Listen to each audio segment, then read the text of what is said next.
চেয়ারম্যানকে পদত্যাগ করলেন প্রতিকুল রহমান।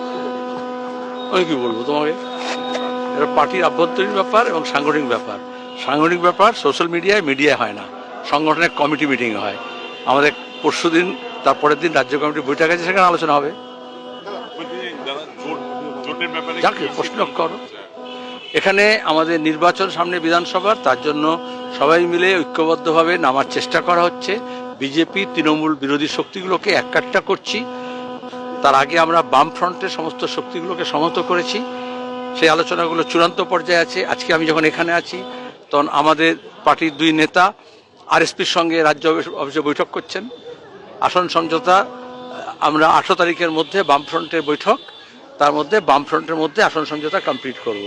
তার সঙ্গে সঙ্গে বামফ্রন্টের বাইরে বামপন্থী যে দল এবং গোষ্ঠী আছে, ব্যক্তি আছে, তাদের সঙ্গে আলোচনা চলছে এবং বামফ্রন্ট হয়ে গেলেই তার একদিন দুদিনের মধ্যে সেগুলো হয়ে যাবে, কথার্থ হয়ে আসছে। যেমন সিপিআইএমএল লিবারেশন, আরও কয়েকটা সিপিআইএমএল এর গোষ্ঠী আছে, দল আছে, ব্যক্তি আছে বামপন্থী।